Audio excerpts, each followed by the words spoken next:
Section 9.3 is trigonometric functions of any angle. So we've learned about kind of trig functions with right triangles, and that's like SOHCAHTOA, like sine is opposite over hypotenuse and stuff like that. And we're going to use that knowledge to kind of transition into these ratios that we can use to find trig functions of any angle. So for example 1, let -6, 8 be a point on the terminal side of angle theta in standard position. Evaluate the 6 trigonometric functions of theta. So the point -6, 8, this is just like a sketch, but we can say it would end up somewhere right there.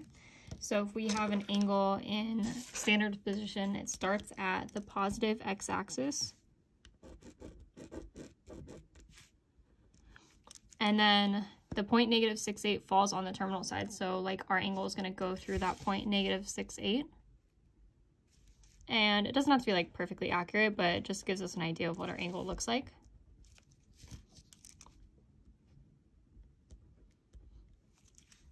So that's our angle theta. So if we want to evaluate the 6 trig functions of theta, we have to use what's called like a reference angle, and we'll talk about that more in detail later on in these notes.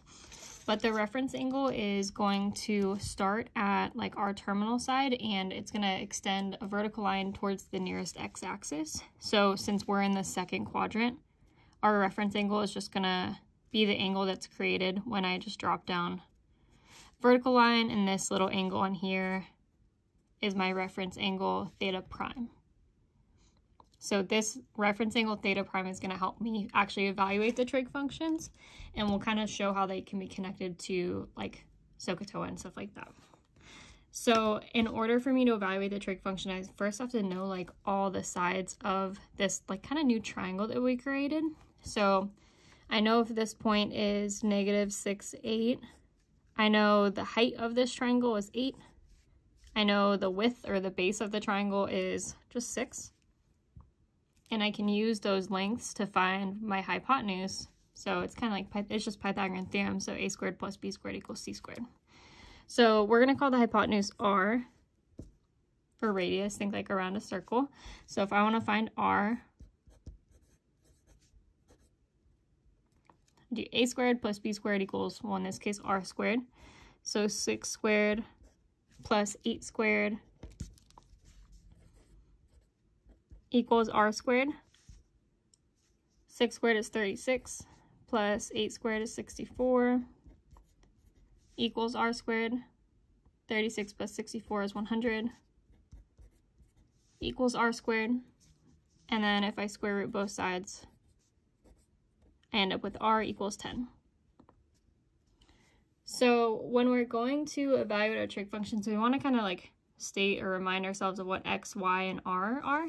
And the x and y are like kind of the side lengths from our triangle, but we're going to use the actual x and y from our points. So we have to include the negative with the 6. So x from my point is -6, y is +8, and then r is 10. And we're going to rethink like sine, like opposite over hypotenuse in terms of like x, y, and r for all 6 trig functions. So if I want to find sine of theta, sine is typically equal to like opposite over hypotenuse. So it's the same thing here. If we're looking at a reference angle theta prime, the opposite side is 8, which that 8 is like the y value of our point. So we can say y, or sine of theta is equal to y over the hypotenuse, which is r. And we'll just go through stating each ratio first, and then we'll find like the actual values for this problem. So cosine is usually adjacent over hypotenuse, but if we want to look at our adjacent side, the adjacent side is like our x value. So x over the hypotenuse of r. And then for tangent of theta, tangent is usually opposite over adjacent. So the opposite would be my x value, because that's like the height of the point or the height of the triangle that I created. So y over, sorry, my y value, I think I said x value, but opposite would be my y value over my x value, like how far I have to go left or right to get to my point. So y over x. And then for cosecant, Cosecant is just the reciprocal of sine, so instead of y over r, it's r over y. And then for secant of theta, it's the reciprocal of cosine, so instead of x over r, it's r over x. And then for cotangent, it's just the reciprocal of tangent, so instead of y over x, it's x over y. So they kind of have the same meaning as like opposite over hypotenuse, adjacent over hypotenuse, and so on. But these are the ratios that we can use to find the trig functions of any angle. So like they're for this angle, like theta, but we're going to use the reference angle theta prime to evaluate the trig functions using these different ratios. Okay, so for sine of theta, if sine is y over r, y is 8, over r is 10. So 8 over 10, we can reduce 8 over 10 into 4/5. So sine of theta is 4/5.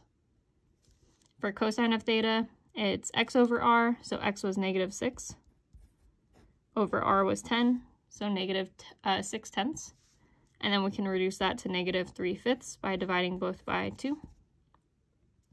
And then tangent theta is y over x. So y was 8, over x was -6. And then 8 over -6, if I divide both of those by 2, it reduces to -4/3. And then for cosecant, it's r over y, so r was 10, over y was 8. And then we can reduce that, divide both by 2 to reduce it to 5/4. Secant, r over x, so 10 over -6 for x. That can be reduced too. If we just divide both by 2, we end up with -5/3. And then for cotangent, it's x over y, so -6 over 8. And then that can be reduced by dividing both by 2, so we end up with -3 over 4. So these are the trig ratios that you need to know to evaluate the trig functions of any angle.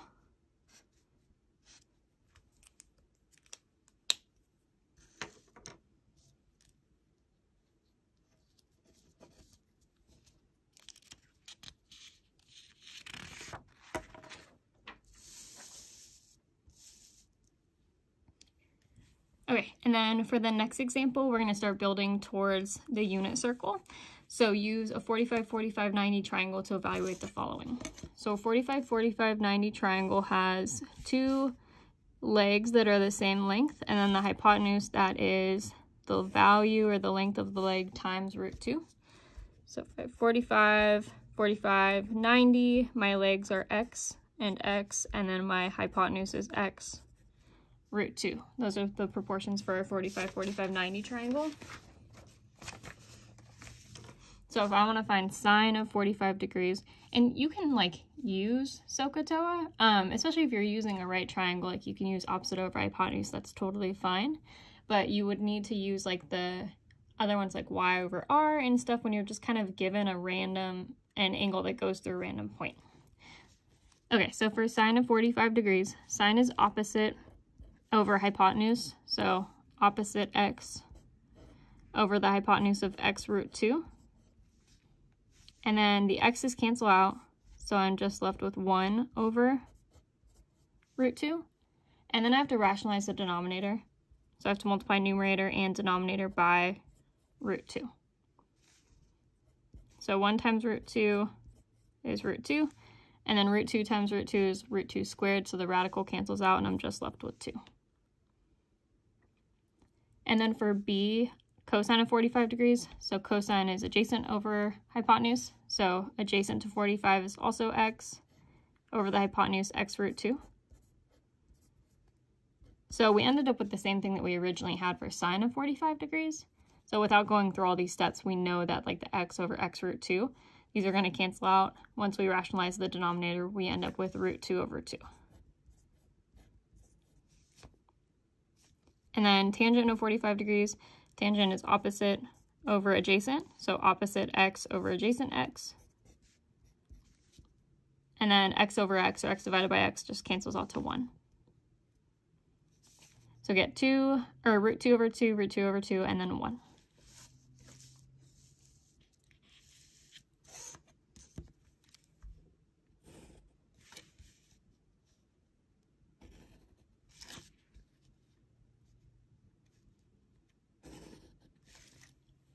And then for the next example, use a 30, 60, 90 triangle to evaluate the following. So if we have our 30, 60, 90 triangle, the shortest leg is x, the longer leg is x root 3, and the hypotenuse is 2x. So we can use those ratios to evaluate these different trig functions for those angles. So sine of 30, this angle in here is 30. We can still use opposite over hypotenuse, like I said. It doesn't like go away or become like invalid or anything. So sine of 30 degrees is opposite x over the hypotenuse 2x. And then the x's cancel out, and we're just left with 1/2. So sine of 30 degrees is 1/2. And then for cosine of 30 degrees, cosine is adjacent, so x root 3 over hypotenuse, so 2x. And then the x's cancel out, and we're just left with root 3 over 2. And then for tangent of 30 degrees, tangent is opposite over adjacent, so opposite x over adjacent x root 3. And then the x's cancel out, so we're left with 1 over the square root of 3. And then we have to multiply numerator and denominator by root 3 to rationalize the denominator.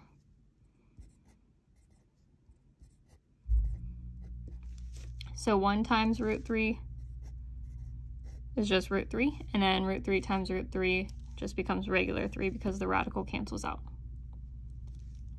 And then moving on to the 60-degree angle, so sine of 60 degrees, then is opposite over hypotenuse. So opposite of 60 degrees is x root 3 over the hypotenuse of 2x. Then the x's cancel out, and I'm just left with root 3 over 2. And then for cosine of 60 degrees, cosine adjacent over hypotenuse. So adjacent to 60 is x over the hypotenuse 2x. The x's cancel out, and I'm just left with 1/2. And then for tangent of 60 degrees, tangent opposite over adjacent, so opposite x root 3 over adjacent x. And then the x's cancel out, and we're just left with root 3. So notice like these different values that we got, especially for sine and cosine, like of the 45, 45, 90, and of the 30, 60, 90. So like for 45, 45, 90, we're getting like some root 2 over 2s. For 30, 60, 90, we're getting 1/2. 1/2 down here for cosine of 60, root 3 over 2, root 3 over 2. So we're getting some like repeat numbers. So those numbers are like the types of numbers that you'll see as coordinates on the unit circle. So for the unit circle, it's like this circle that has a ton of points, a ton of degrees, a ton of different stuff on it that we kind of need to break down.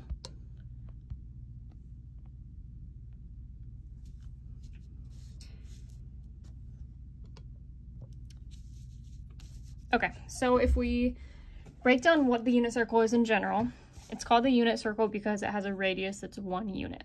And it's a circle that's like broken down into different degree measurements in degrees and in radians. And we are able to find like the points of each kind of point on the terminal side of an angle, kind of like we did for the first example in 9.3, where the angle went through a specific point, and that reference angle helped us find those different trig functions, like the x over r, the y over r, and so on.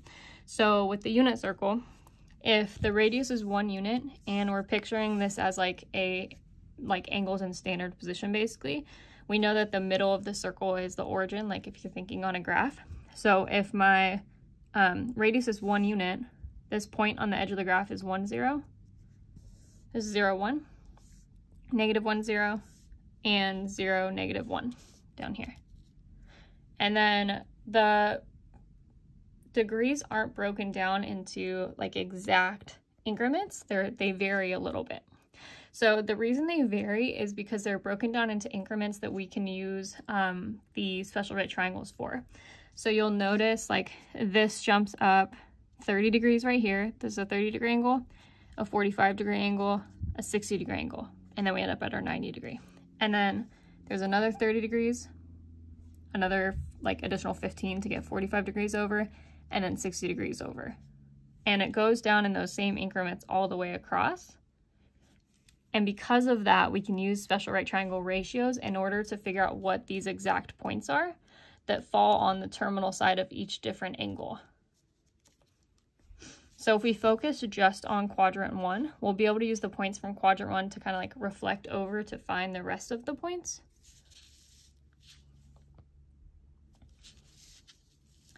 So if we look at my 30-degree angle, the like triangle drawn in purple, that's a special right triangle, a 30, 60, 90 special right triangle, and this angle in here is 30 degrees. That means this is 90 because we just dropped a vertical down, and then this is 60. So if you're looking at the proportions for a 30, 60, 90 triangle, the short leg, this one right here is x, the long leg is x root 3, and the hypotenuse is 2x. So the hypotenuse also happens to be the radius. So I know that this length right here is 1 because the unit circle has a radius of 1. So I can set 1 equal to the ratio that goes along with the hypotenuse for a 30, 60, 90 triangle. So 1 equals 2x. And then that equation allows me to solve for x. So you end up with x equals 1/2. That tells you this length right here. And then you can take that x equals 1/2 and substitute it into the x root 3 to get root 3 over 2. So this length is how far I have to go over to get to this point right here. And this length is how far I have to go up to get to that point. So since this length was root 3 over 2, that's the x coordinate of that point. And this length was 1/2, that's the y coordinate of that point. So we can use the same strategies to find these 2 points as well. So this one now this is a 45-degree angle in here. So the hypotenuse and then the 2 legs. So the 2 legs are x and x, and then the hypotenuse is x root 2. But we know the actual length of the hypotenuse is the same as the radius, 1. So we can set 1 equal to x root 2. And then that allows us to solve for x. So if I divide both sides by the x root 2 and rationalize the denominator, you end up with root 2 over 2 for x. So root 2 over 2 is the 2 side lengths. So since the 2 side lengths or the 2 leg lengths translate to the x and y from that point, my x coordinate of my point is root 2 over 2.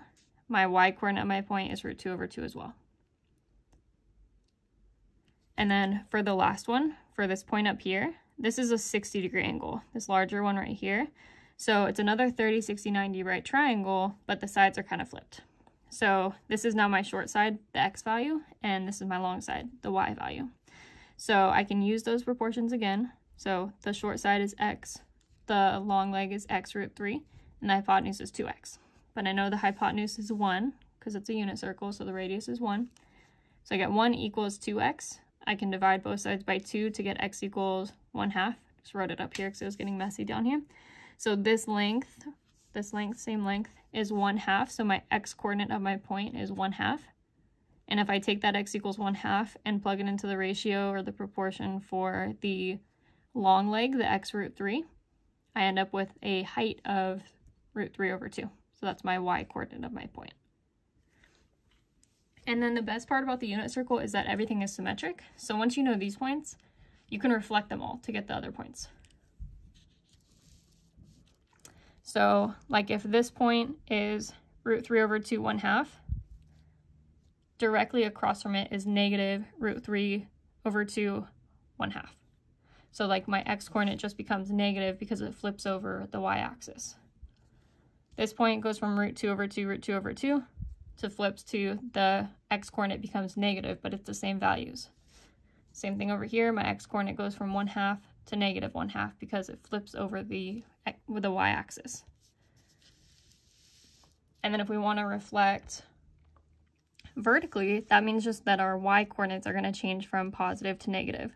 So positive 1/2 right here goes to negative 1/2 down here. root 2 over 2 goes to negative root 2 over 2. Root 3 over 2 goes to negative root 3 over 2. And then you can either reflect these or the points from up here to get the ones in the third quadrant. So if I reflect, this was 1/2 negative root 3 over 2. So I'm reflecting over the y-axis, so my x-coordinate is changing from positive on this side to negative on this side. So negative 1/2 negative root 3 over 2. And then for root 2 over 2, negative root 2 over 2, my x-coordinate changes from positive over here to negative over here. So negative root 2 over 2, negative root 2 over 2. And then over here, my positive x-coordinate changes to a negative x-coordinate over here. And then with the unit circle, you usually see it with degrees and radians. So like you'll see 30 degrees right here, that's also pi over 6 radians. 45 degrees, that's also pi over 4. 60 degrees, that's also pi over 3. 90, pi over 2, and so on. You'll see it all the way around. So we use the unit circle to evaluate like trig functions of any given angle. So whether it's degrees, radians, we can use it to evaluate different trig functions using their reference angles. So it kind of goes back to the first example from this section.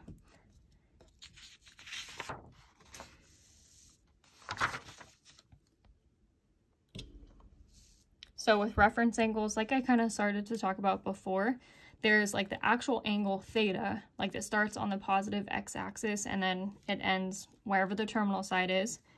And then the reference angle, like theta prime, that's the acute angle that you get when you go from the terminal side to its nearest x-axis.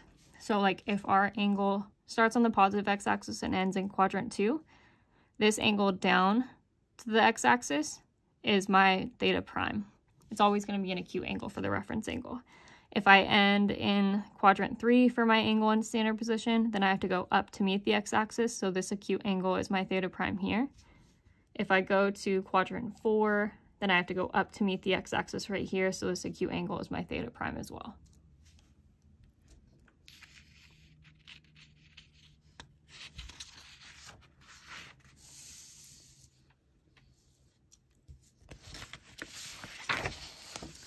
Okay, so for example 2, find the exact value of the following. So these are the types of problems that you would use the unit circle for specifically. So I'm going to re-add our little ratios that we found in example 1, because those are what's going to help us figure out the trig functions of these specific angles. So sine of 120 degrees. So what you would do, we know that sine is y over r. That's what we figured out earlier. So if sine is y over r, we're going to go to the unit circle and find 120 degrees. So if I go in the unit circle and I find 120 degrees, I need to look at the point that's at 120 degrees. And then my y value of that point is root 3 over 2, and r is 1. Because it's the unit circle. So my ratio y over r becomes the y coordinate from that point on the unit circle, root 3 over 2, and then over the radius of 1. And then we just end up with root 3 over 2 because anything over 1 is just itself.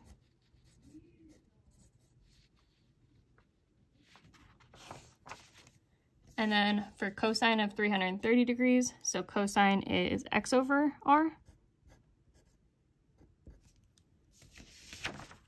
So we know we got to find 330 degrees on the unit circle, so that's down here.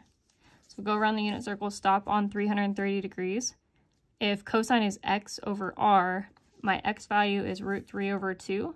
My r is still 1. It's always going to be 1 for the unit circle. So you don't have to worry about like figuring out a different radius. If we're using the unit circle, the radius is 1. So that means that x over r is going to be the x-coordinate from that point, root 3 over 2, over 1. But root 3 over 2 over 1 is just root 3 over 2.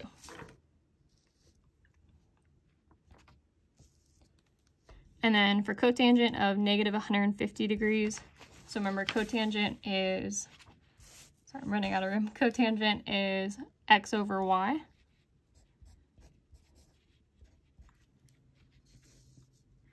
So if I go to a negative 150 degrees, this one's tricky because you can't just like go to 150 degrees. You have to go negative 150 degrees, so it's not going to be right here. We have to go that same distance, but we have to go in the opposite direction. So negative 150 degrees, since positive 150 stops here, negative 150 is going to stop here at 210, basically. So I'm looking at my x and my y coordinates there because cotangent is x over y. So at negative 150, x is negative root 3 over 2 over y, which was negative 1/2. So negative root 3 over 2 over negative 1/2. We have to simplify it though. So we'll change it to, it's dividing fraction, so we'll change it to like multiply by the reciprocal. So negative root 3 over 2. And then times the reciprocal of negative 1/2, so times negative 2 or just negative 2 over 1 or just negative 2. And then the 2's cancel out, so I'm left with just a 1 up here, a negative 1. So negative root 3 times negative 1 becomes positive root 3.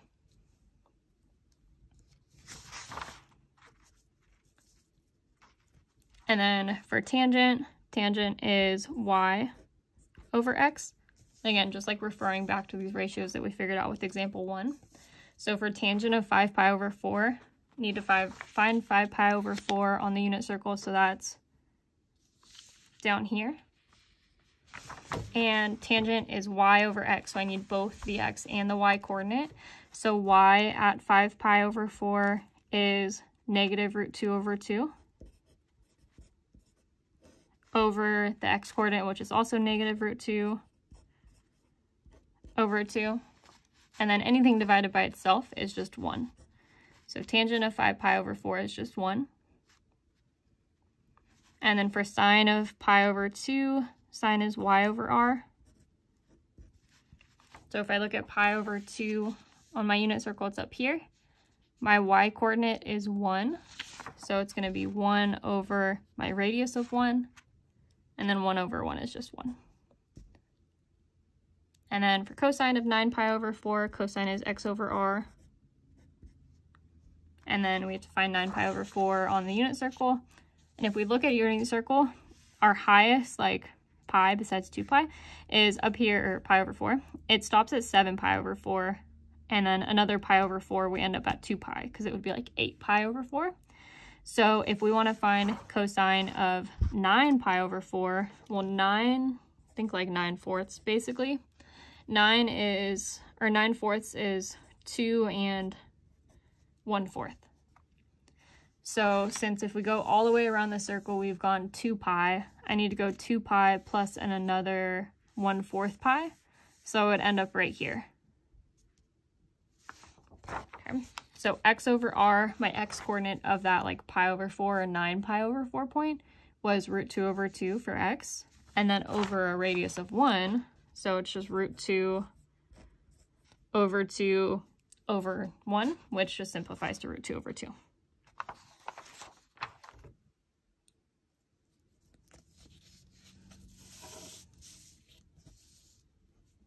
So your best bet for the unit circle, it's typically something that is supposed to be memorized, like when we're kind of in regular class and stuff.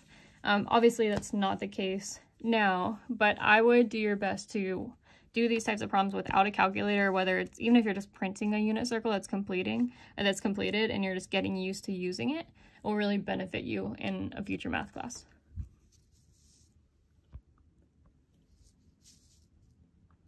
Okay, so last example.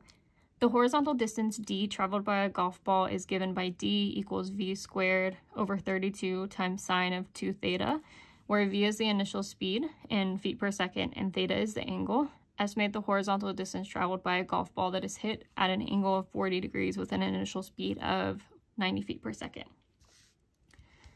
Okay, so the equation they give us is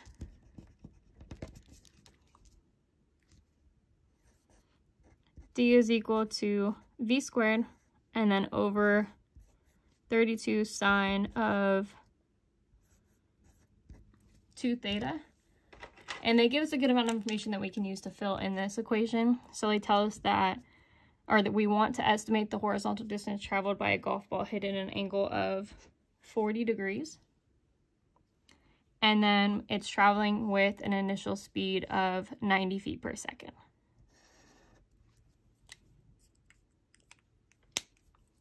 So that initial speed, that's our velocity, or v. And then that 40-degree angle, that's our theta, or initial angle.